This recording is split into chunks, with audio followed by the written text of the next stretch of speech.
Hi, everyone. Welcome to Hope Arises. I'm so happy you're with us today.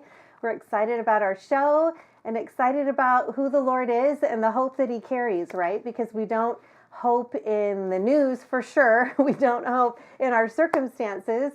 We actually hope in a person, the person of Jesus Christ. And that's what we're going to talk about today. What that looks like, the power of testimony. We overcome by the blood of the Lamb and the word of our testimony. So I'm so happy and excited to have my very precious, sweet friend, amazingly powerful friend, Paula Jean Davis, with us today. Hello. Thank you for coming. Oh, so She's happy beautiful, to be here. amazing, as beautiful on the inside as she is on the outside. And she's been a powerful force in my life for the Lord and just helped me personally so much through so many things. Walked through a lot of life together. We have. Some really hard things, some Yes. amazing things. And I'm excited for you all to hear her story. She has such a powerful testimony. Her life story is life-changing to hear, quite frankly. And so I'm really excited for her to share. We're going to start at the beginning and where she was born and all of that. But she's an ordained minister. She is a speaker. She has pastored on staff at Vineyard Laguna Niguel for many years. And she basically pastors everywhere she goes.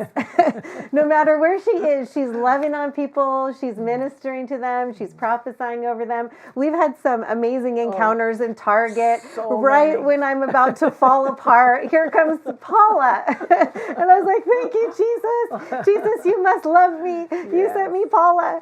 So that's happened in restaurants. And I mean, it's just amazing. Yeah, it is. Yeah, you've been such a gift in my life. And I'm so happy you're here today. Thank you. So I'd love for you to just start where you were born. I know you were born in Michigan, and kind of share a bit of your story, and we'll go from beginning to where you are now, because it's all powerful. Well, great. Yes, I was born in a family of seven kids, 3 boys, 3 girls. I'm number 2. And I was born in a bit on the other side of the track. So I come from some poverty, and I always had a dream to be a priest. Is one of the things that is significant in my life. I was born up a little Catholic girl. I loved going to church. I loved things that were holy, and I loved God at a young age. However, trouble hits us, right? And trouble did hit me along the way in my teenage years. And so I like to coin my testimony with 5 words: alone, afraid, abandoned, adopted, and adored.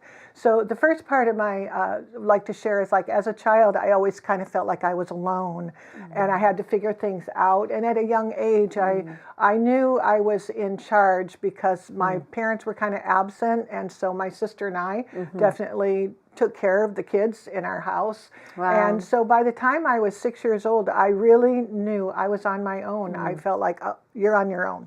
So, Wow. and that was the time I knew how to take care of other people better than I knew how to take care of me, because I knew what they needed. So that started a little bit of a journey for me. But I always felt like I was alone. And anyway, my mom, I love my mom. She's in heaven now, and she's probably really happy right now. She's probably watching, and she's saying, yeah. But my mom always instilled a God consciousness and also to be people who gave back to our community, that we were here not just for ourselves, but to love other people and to help other people. Wow. So my mom was super cool that way.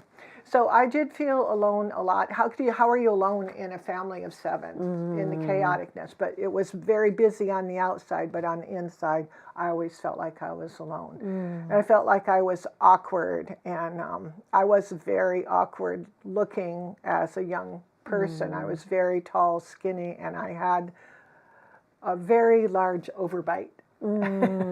So anyway, God was so good to me. At a young age, He was always finding me, and it was through some friends that I babysat for that he happened to be the president of the Elks Club, and they paid for my dental care from the time I was in junior high all the way through high school. Wow. And that changed my life. That's favor, and, right? Yeah, it was total favor. And whenever we have a chance to help other people like that, it's the mercy of God and the favor. It changed my life. Wow. And therefore, I have helped other people change their lives because that mattered to me so much. I felt like I wanted to just hide all the time. Yeah. So I was alone, and then I was always afraid because I felt like I was alone all the time. I was afraid to venture out. But the interesting thing is that I'm the first one in 3 generations that ever left my hometown. Wow. So everybody just stayed stuck, but I knew I couldn't live in. There was more life. There had to be more. So I left when I was like 21. In all the fear that I had, I left. I did leave with who became my husband in 1971. That's when we came to California. But I was very afraid to do anything. I hadn't gone anywhere hardly at all, travel-wise or anything. So my life was just kind of waiting on God, and also just feeling lost. Most of my life, I just felt lost. Yeah. And that's still young, right? Yeah. Even to move at 21. Oh yeah, I was on my own. I knew, I was living on my own by the time I was 16, because I graduated from high school. Wow. And I put myself through just worked 3 jobs, bought my own car, but I was really had an independent spirit, just always on my own. But I was afraid, and I really shut off. I mean, I knew how to be busy, and I knew how to just not let anybody in, because I was afraid I would be even more rejected. So I just felt like nobody really cared. But it also instilled in me a caring to give to other people. Because sometimes intuitively, what other people need based on what you didn't get. Right. So, right. Does Exactly. that make sense? Well, It's and you're so gifted in the Lord. I mean, you have such a prophetic gift. You have so much insight and wisdom in the Lord. I think even then you're picking up on that's ministry, right? You're picking up on the needs of other people. And as you're saying that, I'm remembering something you said to me so many years ago.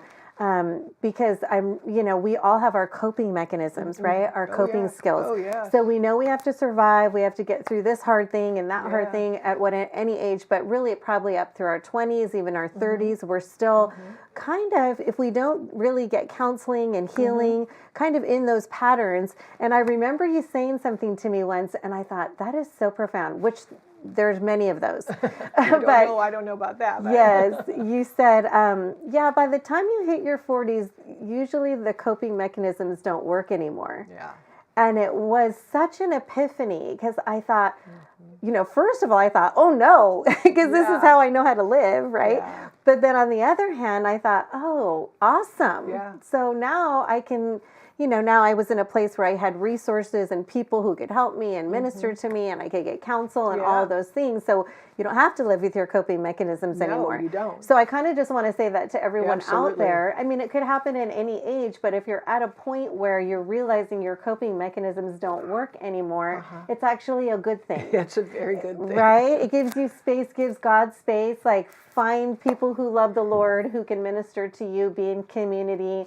And it's a great thing, because you're actually beginning your journey of healing. Exactly. So. And that's so true. It's that it's so good that before you get to that age, you don't have enough track record to know what's not working. Right. But then when you get to that age, like, wow, I feel like I've been around this mountain, and I don't want to go around this mountain again. And that's when you start searching for, like, there's got to be something different. Yes. And in my early, I think I was like, I was 18 actually.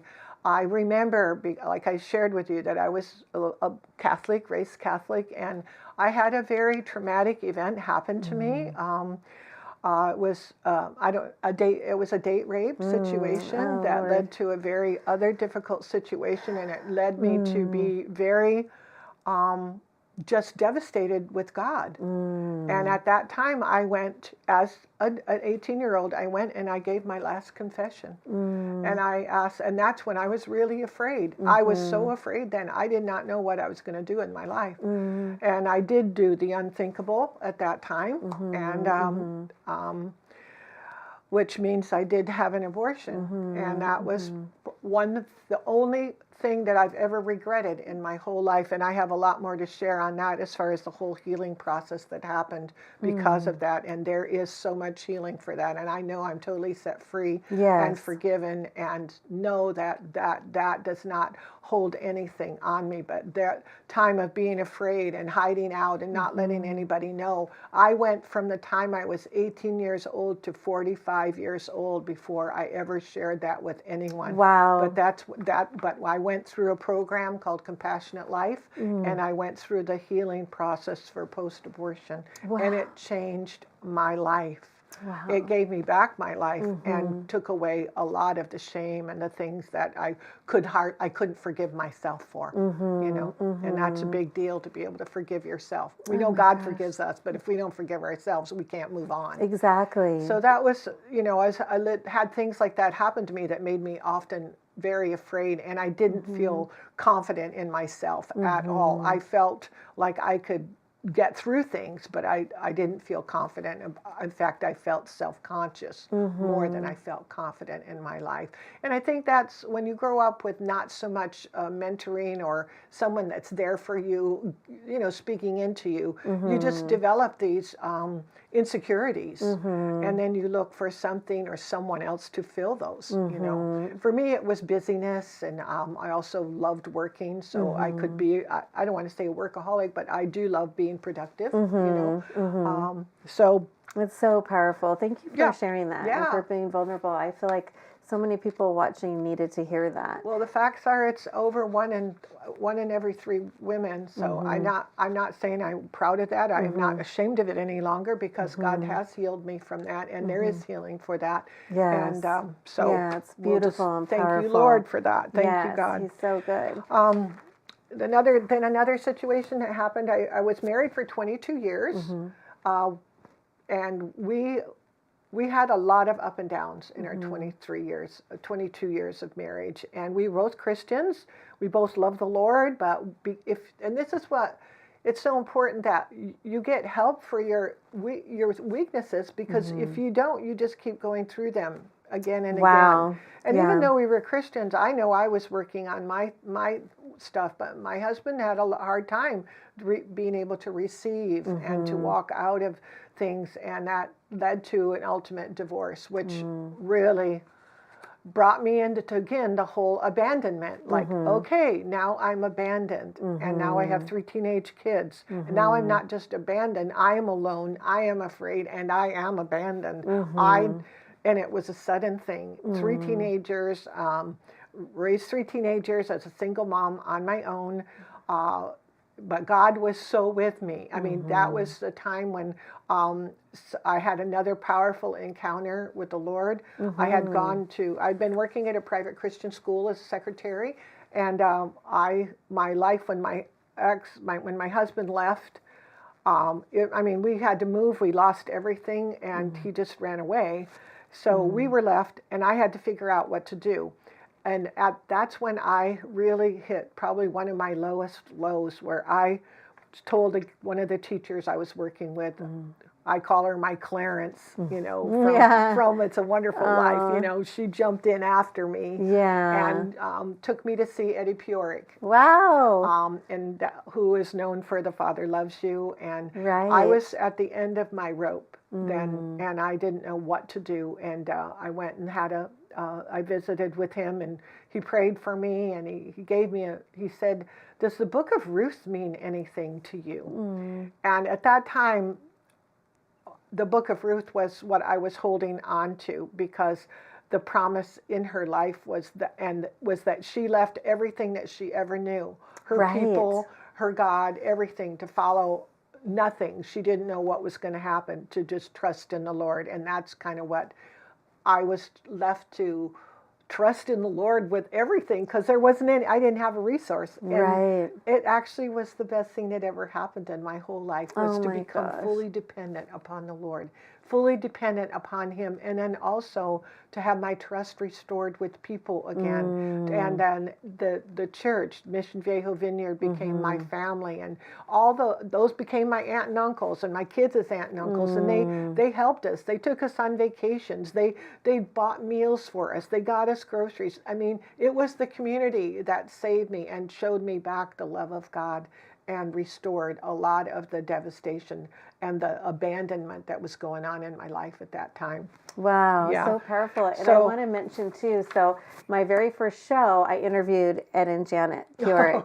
So if you guys want to know who Ed and Janet Purick are, you can watch the very first show. They're so amazing, powerful people, ministers, but they just carry the love of God. Carry the love of God and impart it. And it's just healed so many people, right? Because the love of God heals, and that was the name of the show, Love Changes Everything. Yes, it does. And it's so true. I mean, it's the only thing that changes everything. Exactly. I mean, it is all about love. It's all about the love of Father, the love of God, the power of his love to find us in every situation, no matter where. He's never sleeping, you know. He's always concerned about everything that concerns us, every little detail. I was during those times, you know, when you're poor again, here, you know, you're poor and you're dependent on people. You don't have any extravagance to go shopping.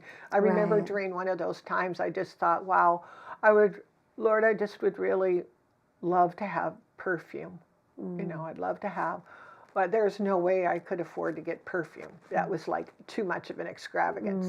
And I did not tell anybody that. But in my mailbox came a bottle of my favorite perfume. I did not tell anybody that, but the Lord would keep doing those things over and over again to prove his love for me. The things that happened as far as the abandonment when my husband left, the debt, and just the power of shame that comes under debt and no way out was overwhelming. Yeah. And I like, no, Aunt, it's like, how am I ever going to get out of this? And I think you knew me during that time too. But anyway, there were people that came alongside, and I mean, you talk about mailbox money. If anybody doesn't know about mailbox money, this is money you just get because God just finds ways to give you money, you know. Yeah. I got a check in the mail for $5,000. Oh my gosh. And it reduced my debt. And that one thing was wiped out because of that. Wow. But I know God did that. He wiped it all out. It's like the enemy tries to use all these things, right? With all the things we felt when we were younger. If it's shame or guilt or abandonment or rejection or whatever, right? And so now you're in this situation again, and that feels shameful. Because, I mean, the whole time you're talking, Paula, I just want to say you're a queen. You're just a queen in the kingdom. You're a queen, and you've always been a queen. And I just know, even in those very difficult times, you were still a queen, and God treated you like a queen. Yes, he did. Right? And I just know he loved you back to life. I know he did that for me. He did. And it's when he shows up so tangibly, and you cannot deny it, over and over and over again, he overwhelms us with his love.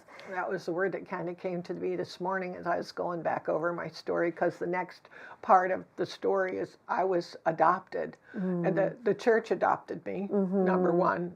Family adopted me. But it was the spirit of adoption, the spirit, the love of God the Father that adopted me. And totally, through the process of just being prayed for and loved on over the years, I transformed from being an orphan to a daughter, to really believing, and not just as a like, oh, now I earned it. You know? No, I am a daughter of the King. I am the Father. I am his beloved, his chosen, the one that he wanted, the one that he chose. Because when you feel abandoned and alone and afraid all the time, you don't feel like you're wanted. You don't feel like you're worthy. But he gave his love, restored my identity from being like even a poor little orphan type girl growing up into I am a daughter of the King. God is my Father. There is nothing that I can't ask him. And it's not about material things. It's about things that matter too. Those Yes. matter, but there's other things that matter, like salvation for your kids or healing Yes. when people that are in trouble, and there's nothing you can do, but you call out to God and he answers, right? So my identity was totally changed because of the spirit of adoption. Yes, it's not a one-time thing, but it continues to happen. Yeah. Like today, you have to keep still holding on to your birthright. That's Otherwise, so the good. enemy is always there to take it out of your hand. That identity thief he's like always there to try to put you back in your other place again. And even when trouble hits again, it's like he always tries to tell you, like, oh, well, there he goes again. You're going back. And it's like, no way. I'm not going back to that thinking. That's not the truth. I am Amazing. the beloved. I am chosen. And I am also not just chosen, but I'm a joint heir. I have authority to do the same things that Jesus did because I am now in the business of the Father's business, which is what? To love, to heal, to bring salvation, proclaim good news. Yeah, you know? exactly. So, well, it's so powerful, and I'm sure you can all see it and feel it as Paul is sharing, because it's one thing to know it and have knowledge. It's another thing to experience it. Like, this is your experience. This is your testimony. This is your life, you know? And I can feel it, and there's authority on it because you've walked it and you've done it. And I also want to say, and I know we've walked this and had these conversations, that, you know, sometimes we want to, we don't always feel it, is what I want to say. That's you know, right. This is the truth. But I just want to encourage everyone, in those moments you're not feeling it, you just declare the truth out loud. That's I right. am a child of the King. My God is present. It's all in the Word. Just Google, Google adoption, Google, you know, that we're children of God. Just Google and get those scriptures and put them on your mirrors and put them in your car and put them everywhere you go, and just say it. I always say, we believe what we hear the most of. That's right. And right, because faith comes by hearing. And so say it out loud. Just say it. I just want to encourage you, because we can't guide everything by how we feel. Nothing. You know, we have to monitor and respect our feelings, right? Yeah, absolutely. But it's not always the guide. It's like it's not my quote, but I love this quote. It's you know, our emotions, they're like babies, right? They can't drive the car, and you can't put them in the trunk. Right, but they're in the car. A good word. Right? You can't put them in the trunk. They're valuable, but they can't drive the car. Yes. So, so anyway, I just wanted to say that because I feel the authority on it while you're sharing, and because it's in every ounce of your being. Yeah. The spirit of adoption. And it's the one. You know, the very thing that you know you're called to the most is the thing that you get challenged the most. Wow, that's a good word. It's like, okay, anybody that's out there that's really struggling with a specific area, you can be sure that's the area that you're anointed the most in. Wow. Because it is the plan and the plot and the scheme to try to get you to stop operating in that, to stop believing that, so you will not advance in the kingdom or advance other people into this thing. Because whatever I have, I get to give away. Exactly. And so when the Lord opened prison doors for me and set me free and put me into the driver's seat, in the authority seat, and I'm not in the back seat anymore. I'm not a victim. I'm not. Right. I am yours, and I am powerful in you. I am strong in the Lord and in the power of your might. And I'm strong in you because my confidence is in you. And that's where my confidence really does come from. Some people are just confident because they're great at everything. I didn't ever feel great at anything, so I didn't have a great deal of confidence. But my confidence truly is in the Lord, and He is able to do above and beyond what I've ever asked or thought, and has, and I know will continue to do so. And I know that's true of anybody who's listening, who just is being challenged with right now. So good. That, like, you know, you're worthless. You got nothing. You don't matter. You know, that is such the lie, because there's no other person but you in this world. There's no duplicates, and there's no copycats. There's one of a kind, and we're it. I'm it. And I had to hold on to that. And I think Joseph had to hold on to that in his life. You know, his birthright and his blessing, what was told him, his 100%. dream. And so we keep holding on to our dreams, right? We don't give up on You just don't give up, but especially don't give in to the lie and the plan of the enemy to just rob and thieve from you. It's so good, so powerful, and really everyone, like every story in the Bible, pretty much is like there's a time frame between the call, Yes. right, and that coming to fruition. Yes. And so, what does that look like? It looks like overcoming. It looks like pushing through. It looks like everything that you're sharing, and us not allowing ourselves to forget who we are in Him. That's right. Right? That He's the one who brings us from glory to glory. He's the one who gets us to where we're going. And all we have to do is believe who He is and who He says we are. That's right. Right? It's what He says. You know, what do you say? I love, that's one of my favorite songs was Lauren Daigle's song. You say. What do you say? You know, if we was just listen and just obey, or not just even obey, but take hold of what God says. Yes. His words are life to us. Yes. And they're the ones that change us. But we also need partners, and we can't do this on our own.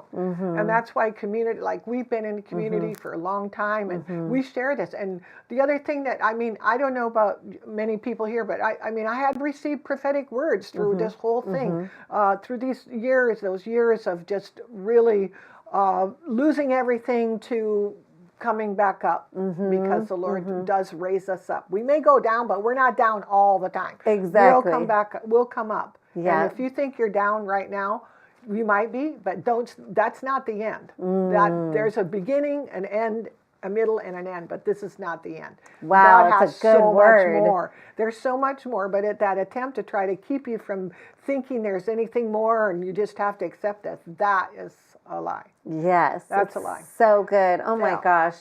So many huge nuggets, like so much of what you're saying. I'm like, everybody please re-listen to this and get everything that she's saying, because it's so powerful. We also are going to record a part 2. Please listen, because there's so much more for Paula to share. This is such an incredibly powerful, so awesome, such a great time.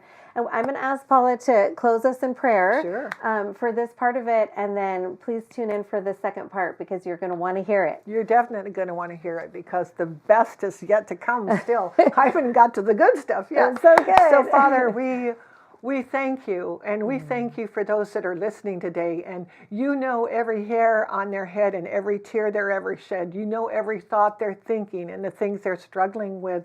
And we ask that you would come right now by the power of your Holy Spirit and cause your adoption papers to come. Cause them to know that they know that they know that you know them. You know them by name. You know every hair on their head, that they don't have to fear, but they can belong to you just by calling out help.